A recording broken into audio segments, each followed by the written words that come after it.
All right, we're going to kind of put a couple chapters together tonight. Genesis chapter 10, and then part of chapter 11.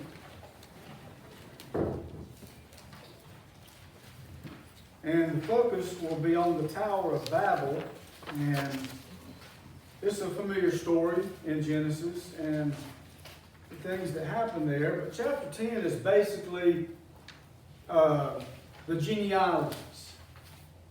And so we won't read them and all the different names and all the different tribes that came out of Ham, Shem, and Japheth, and then the different parts of the earth where they went and settled, and some of the famous people that are listed here. But so I'm not going to read all of chapter 10, but in chapter 10 we see that Japheth was the oldest son of Noah, and Shem was the middle son, and then Ham was the youngest, and it was his youngest son, Canaan, that ended up getting cursed because of their disrespect for Noah. And as we look at the Pentateuch, these first 5 books of the Old Testament, Japheth will have the least influence and be mentioned the least of all those sons. After this, we really won't see his name again. And there's not much said about him or the descendants that he had. There is some, but not much. Ham, largely because of Canaan and the different Canaanite groups that were his descendants, will have a fairly significant influence. They were enemies of God's people really all through the Old Testament. You hear about the Canaanites and different ites. He came through that line. And then Shem, which was the middle son, he is the one who Abraham, Isaac, and Jacob would come. And so he is the most important as far as the Pentateuch is concerned. And the covenants of the Old Testament. And the line of Christ. All of that would come through Shem. So the mention of these descendants, as we go through this, and it talks about like verse 31, according to their languages, in their lands, according to their nations. And it says that up in verse 29. Matter of fact, it says that verse 5. When it talks about the descendants of each of these 3 sons out of Canaan, it says they had their own language. They had their own tribe. They had their own nations. Some of chapter 10 looks back after we read chapter 11 about the Tower of Babel. Because when we get to the story of the Tower of Babel, a large portion of these descendants had decided that they didn't want to obey what God had told Noah. Which was the second time God said, scatter all over the earth, spread out, and multiply. And for whatever reason, they decided that they didn't want to do it. And at that time, they had one language. When they got off the ark, they had the same language. And it came to a point where as they multiplied, they all wanted to stay together. In verses 6 through 20, the different nations that would come through Ham, and there were 30 different nations that would come through him. Most of them would settle in Arabia and northern Africa and those countries. And so there have been people who said, well, that's where the black race came from. But that's not something that can be proved. And we'll talk about that a little bit more towards the end. But these descendants would be in conflict with the Shemites, or the Semites, as they would get to be known, throughout the Old Testament. The wars of Joshua and others, David, all of these, for the most part, the Philistines came out of this. It was all against these descendants of Ham. Cush's son would be the one to build Babylon, and we see that in here. Nimrod is mentioned as a great warrior. Some think that he could be Sargon I, which was the great warrior that settled and ruled in Mesopotamia. Most important in these genealogies are the descendants of Canaan, the Canaanites. Out of that would be the Jebusites, which founded not Jesus, but Jehu. That was one of those word corrections that I didn't need it to make. But it was Jeru, and it would also become the city of Jerusalem. So that's an important thing out of these genealogies. That we can see Babylon, we can see Jerusalem, we can see the Canaanites, we can see the Semites that come out of this, and the conflicts that they would have with each other. So when you're reading through the Old Testament and you get to these genealogies, don't just automatically skip over every verse, but try to find where it says something specific about one of those descendants, and then see how it applies to the whole story. And that's what we do here. And then in the last of chapter 10, it's interesting that, because in the culture, it was the firstborn son that got everything. Got all the blessings. Firstborn son would be in charge of the father's lands, wives, cattle, estates. It would be the firstborn son that would normally get the blessing from the father. But we see in this case that that's not what happened. It would be Shem that would get the blessing. Eber means Hebrew, although he was not called a Hebrew in this passage. The first descendant of Noah, through Shem, that we will see called a Hebrew is Abraham, and that's in Genesis chapter 14. And so as they come off of the ark, and they become farmers, and they start to multiply and have children and grandchildren, and their families grow, the earth had already been divided because of the flood. Most likely where we got our continents from. Either it was something that God did in creation, or the other possibility is that when the whole earth was covered, remember the highest mountains were covered by at least 20 feet of water. That's a tremendous amount of water to receive and to go back.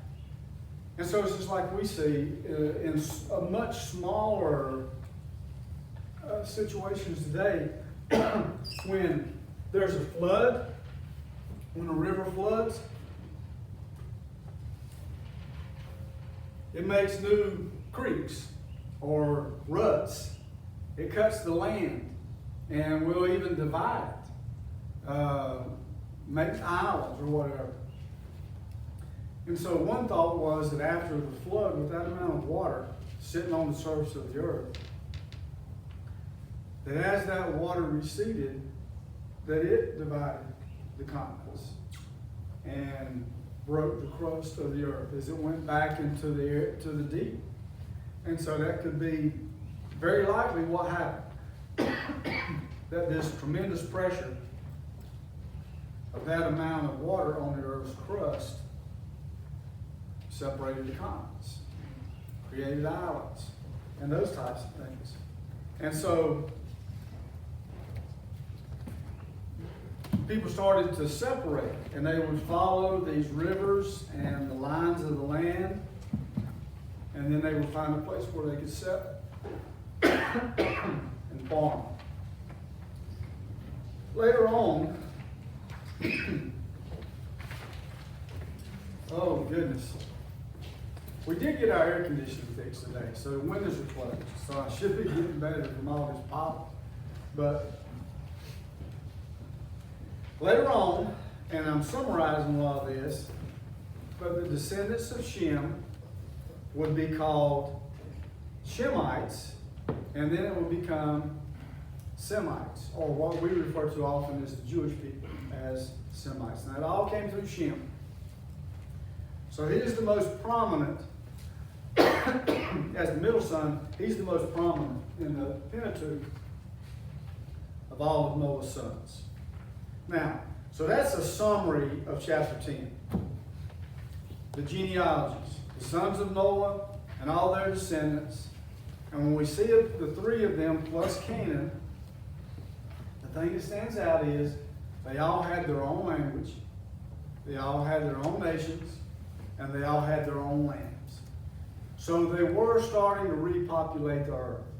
In chapter 11, some of this happened before all of that finished happening in chapter 10.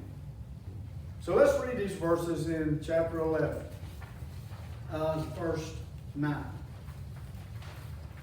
Now the whole earth had one language and one speech. And it came to pass, as they journeyed from the east, that they found a plain in the land of Shinar, and they dwelt there. Then they said to one another, Come, let us make bricks and bake them thoroughly. They had brick for stone, and they had asphalt for mortar. And they said, Come, let us build ourselves a city, and a tower whose top is in the heavens. Let us make a name for ourselves, lest we be scattered abroad over the face of the whole earth. But the Lord came down to see the city, and the tower which the sons of men had built.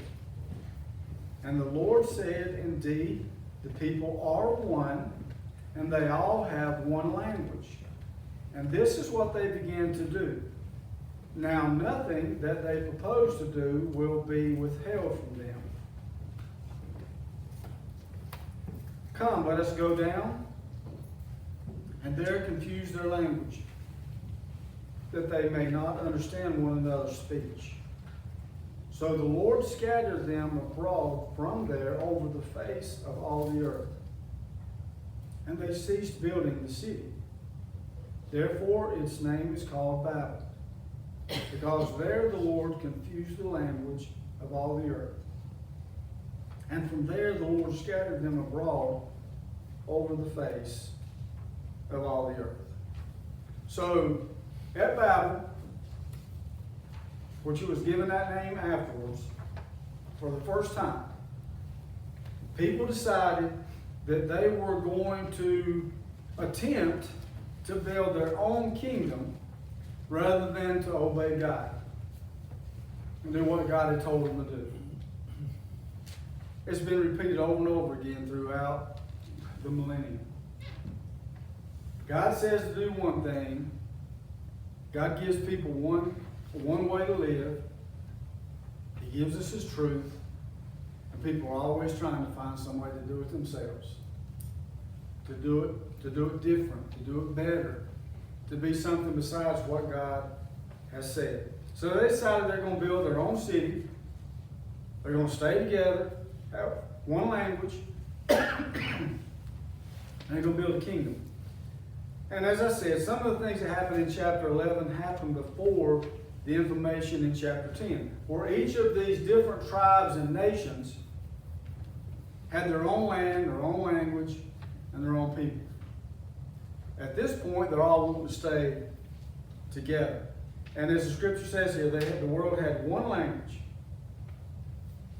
But God would change that. And He would change it because of their rebellion. If you think about this, that they wanted to stay together, what would be God's reason for it not wanting to be one world, everybody together, building big cities, and all the things that they had in mind to do? Why would God not want that to happen? Why was that the opposite of what He told them to do? Any thoughts?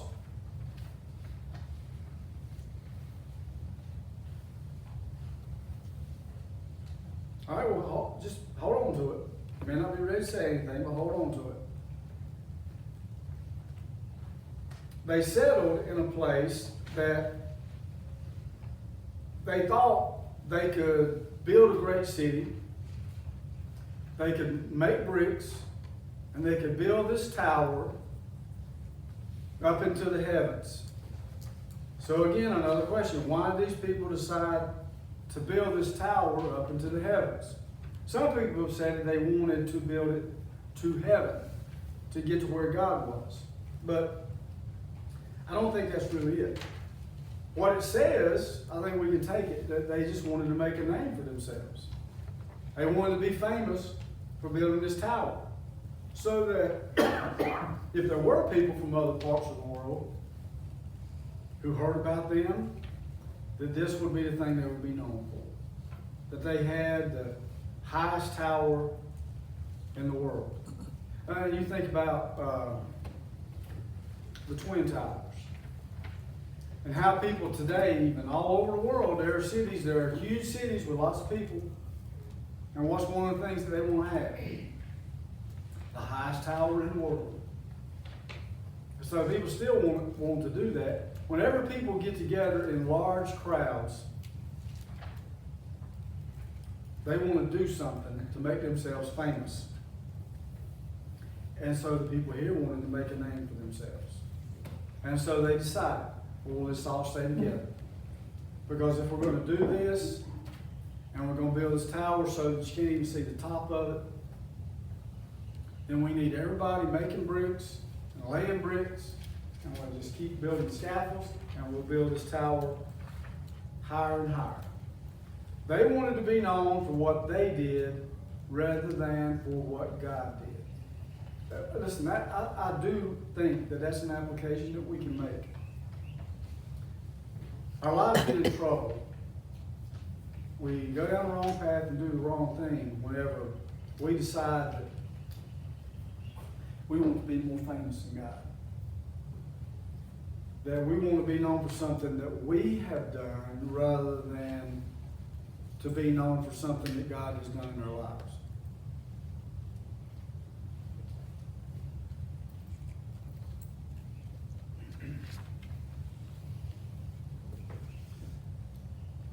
It couldn't have been to escape another flood. And people have said that. Well, they were building this tower, and they wanted it high enough that if there was another flood, that they would be able to get above it. But, I mean, how big would that tower have to be? How many people could get on the top of such a tall tower? So I don't think that would have been it. And then there are those who say that, well, they were trying to get to heaven. They wanted to get to where God was and find their own way to heaven. But the words don't mean into God's abode. It just means into the heavens, where you could, to see how high they could possibly build it. It appears that they wanted to achieve immortality based on their achievements. Now, again, as I said, just to be famous for something, to be known for something. That motivates a lot of people to do a lot of different things. And there used to be a question that people would ask in the interview. Well, what do you want to be known for? And so if you were asked that question tonight, how would you answer it? What do you want to be known for? You want to be known for something you've accomplished? You want to be known for something that you have attained in the world? And we can look at people who have done that, and you can't hold on to it. And it passes away. And then somebody else, just like the Guinness Book of World Records. And people pick some of the craziest things. I saw her just past week. A guy just broke the world record for being able to stack the most bars of wet soap. He was able to stack 34 bars of wet soap, and that was a world record. So now he's in the Guinness Book of World Records. Famous for that. People want to be famous. We all, and we got to be careful, because if we have an ability to do something, we want to be the best that we can be. And I think I've shared with you before, it's like when I was coaching middle school baseball. Every one of those guys honestly believed they were going pro. They were 7th and 8th graders, but they honestly believed they were going pro. And I didn't discourage them. I would be honest with them. I say, look, you know how much of a chance there is that even one of you will go to college on a scholarship? And how many baseball players go to college on a scholarship that end up going pro on a scholarship? So you might ought to have a plan B just in case you don't make it.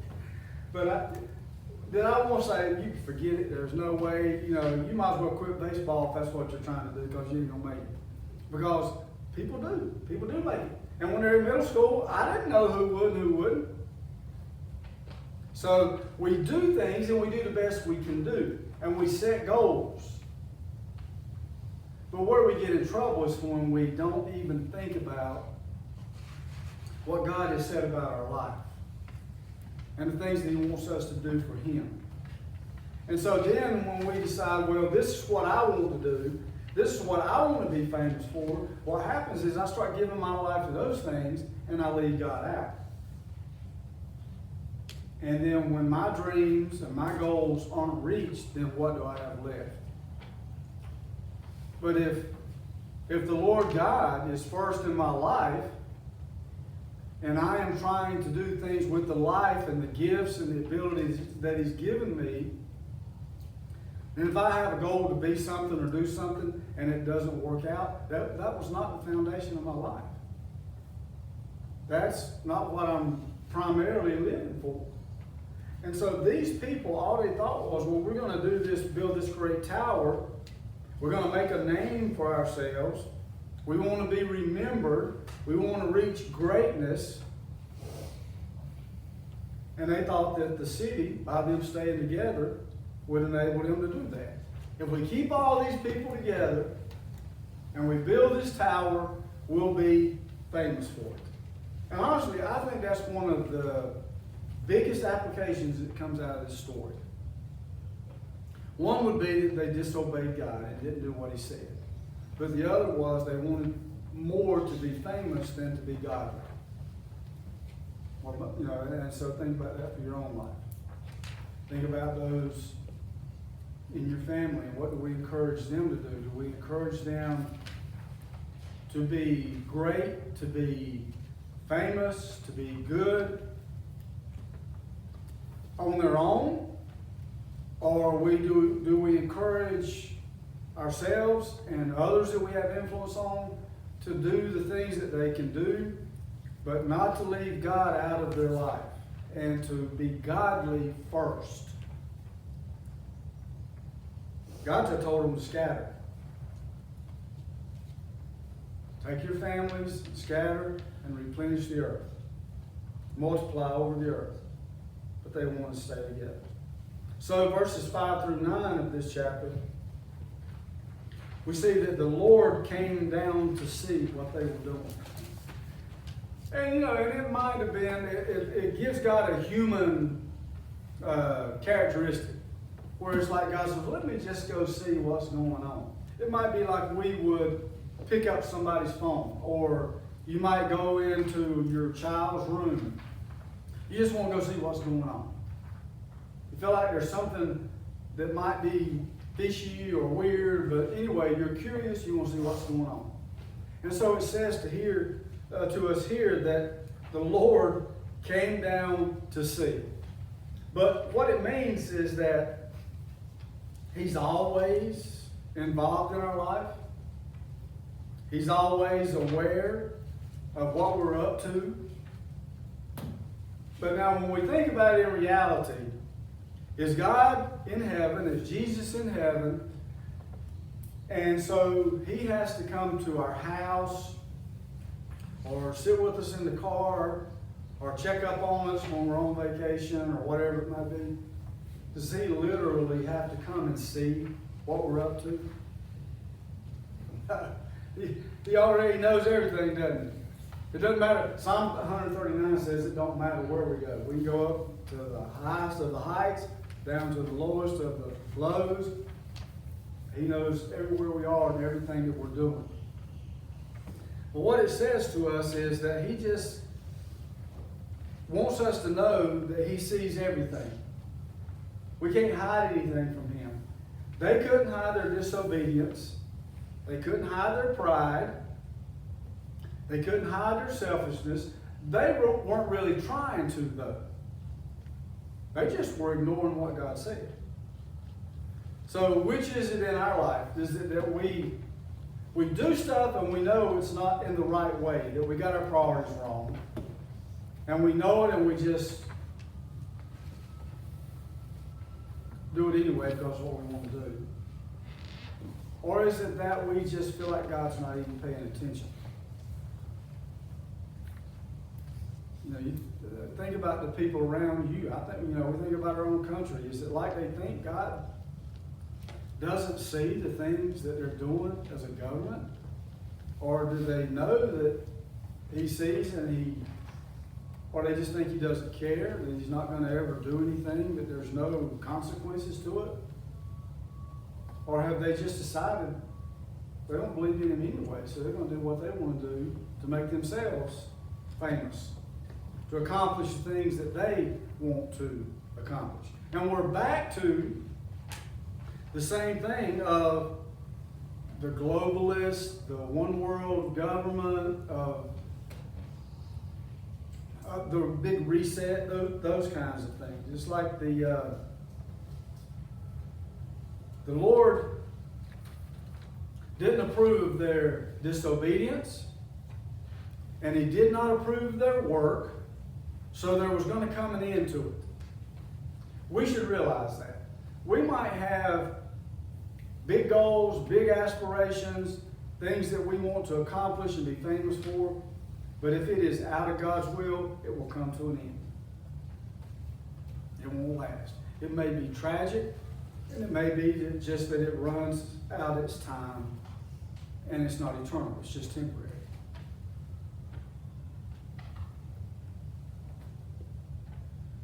It'll come to an end if we are disobedient to what God has told us to do. Every life, every goal, every intention of our heart, it will come to an end if it is disobedient to God's will. Now, God's decision was to end their reasoning with confusion. And so since they thought, hey, we've got one language, we can all work together, we'll stay here and build this big city and we'll build a tower, and they thought they had it worked out. So God sent chaos and confusion through their language. I thought about that. I've had a couple people tell me that my text leave them totally confused about what in the world I'm trying to talk about. And so, listen, but everybody's got to understand, when I send out a text, I can't send you a paragraph. I get 140 characters, and I might be thinking a lot of stuff, but Remind gives me 140 characters. So Beth said she didn't even want to get any more of those texts from me. She's going to unfriend me from Remind. But it can be confusing, can't it? Even sometimes when we're talking to each other. And I've had people to, because I thought, well, I hope that my sermons aren't as confusing as my text. But, sometimes we can be talking to somebody. People have said to me, Gary, I remember when you said in a sermon, and they're telling me what I said in a sermon maybe years ago, and I'm thinking, I didn't say that. I have never said anything like that. I don't even believe that. I never said anything like that. And they're telling me what I said. Matter of fact, the guy that was working on my air conditioning heating unit today, putting in the new stuff, I introduced myself to him, and he said, "You don't remember me, do you?" I said, "No." He said, you counseled me and my wife about 25 years ago. I said, well, how did it work? He said, I still remember what you told me. And he told me one of the things that I told him 25 years ago that supposedly saved his family. And he said, and I still tell people that when somebody talks to me, if I'm working with them, working at their house, and I find out they're having trouble, I'll tell them what you told me, and I'm trying to think, what in the world did I say? That was so good that it saved his marriage, and he's telling everybody else. I should have said, well, what was it? But I didn't. But that, conversations can be confusing. Even when we have the same language and people that we know. So God, when he saw all these people trying to do all these things and they were so disobedient to him, he confused them by changing their languages. So that the people who were making the brick couldn't communicate with the people who were making the asphalt. Or the people building the scaffold couldn't communicate with the people who were sending the stuff up to the next level. They couldn't even talk to each other, so they just quit. And they started scattering and going out all over the world. Different languages. Now, we don't know how many, it doesn't say, and we don't know how many original different languages God calls them to start speaking. But at the United Nations, right now, they recognize in their translations, because the United Nations got people from every country, they recognize 6,800 main languages on earth. And there are still languages and dialects that nobody, except for the people who live in those places. New Tribes Mission, that was their goal.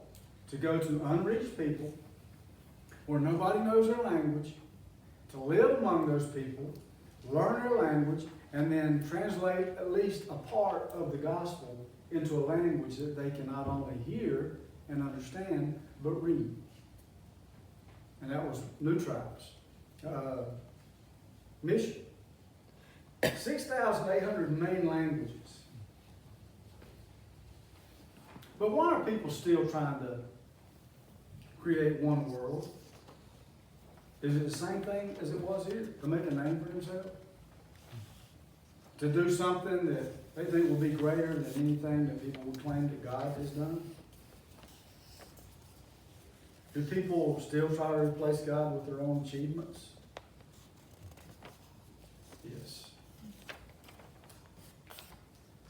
But it doesn't work. And I wish we would all believe that. It doesn't work for very long to try to replace God's will for us, God's word to us, with our own achievements.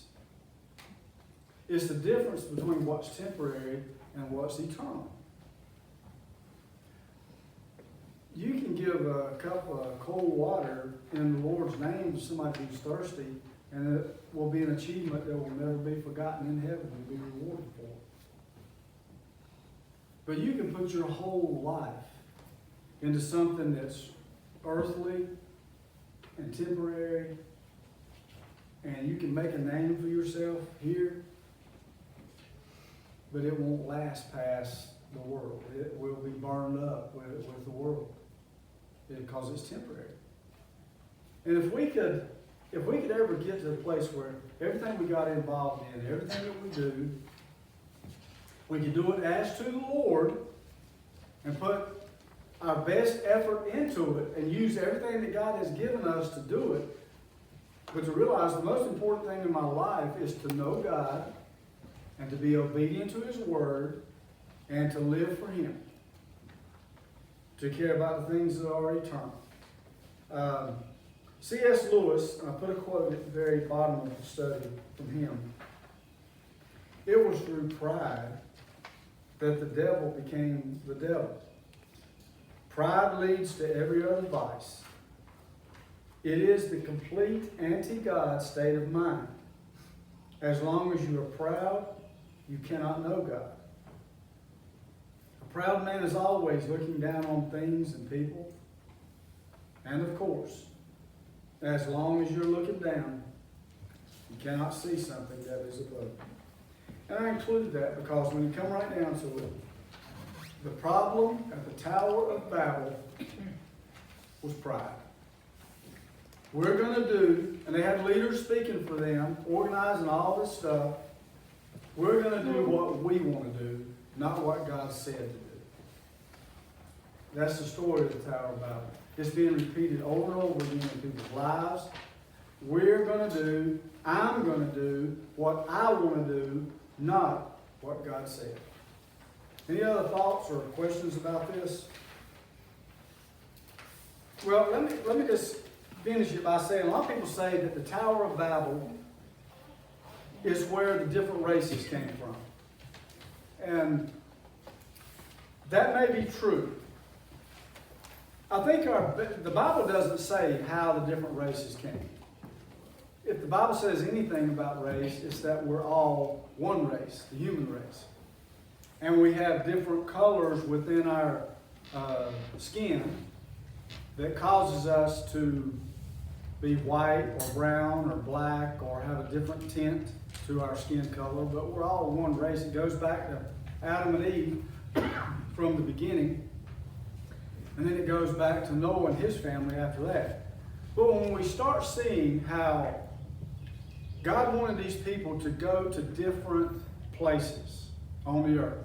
Some would go to really hot places. Some would go to really cold places. Some would go closer to the equator. Some would go closer towards the poles. And what the Creation Network teaches is that all these different skin colors were within Adam and Eve. That their children may have even, and their descendants may have even started taking on different skin tones. But that most likely, when God changed people's languages and they started going to different parts of the world, and this group of people that spoke this language went to one area, that they started marrying and remarrying. You know, when they were all together, they intermarried. All of them did. So they stayed pretty much with one language and probably close to one skin tone, one color. But as they went to different areas, the gene pool got smaller. And so they developed certain characteristics as they married within that group of people. And so they developed some of the characteristics that we see now among different groups, what we call races. But it's really just different skin colors. It's not really a different race if you look at the biblical definition of what a race is. There's different ethnic groups. And when people intermarry from different groups, then they can be a mix of those two people, or they can take characteristics primarily of one of the two races or ethnic groups that married. But that there's really nothing in the Bible that says this is when God caused people to be white, brown, black, Asian, Caucasian, whatever it may be. But Creation Research, Creation Network, all of that has some really good articles about this. GotQuestions.org has some good information about this and how the Tower of Babel ties in to the different skin colors, different races, different characteristics of how we look, whether it's Caucasian or black or Hispanic or Asian, how all that can play into it. But I think the best biblical explanation is that all of this God put within Adam and Eve. And then Noah and his sons and their wives and his wives and their descendants at the Tower of Babel, when God spread them out and dispersed them, that those things started to show up among these different tribes and nations and peoples. I think that's the best explanation we can give. But we can't be dogmatic about it. But if you look at, in some of these articles, look at the DNA, and you take the blackest African and the whitest, Swiss person or whatever it may be, there is less than 0.1% difference in their DNA of all of these people groups. And so it points back to the fact that our DNA goes back to a common ancestor. And other things from then to now have caused what we see as characteristics of certain people groups. And that's what it is. It's just different people groups. And part of it is tied to the Tower of Babel. God did not want us all to be the same. And as we spread out and multiplied, He didn't want a one world. He didn't want one race. He doesn't want us to do things our own way. He wants us to do things His way and to trust Him. So I know that's not a complete answer, but if you're interested in it, I can give you some places to go to do some research. If anybody, if your kids ever ask you those questions, I can give you some information if you would like it. And again, thank you all for being here tonight. Well, let's pray. Will somebody have prayer to close our Bible study?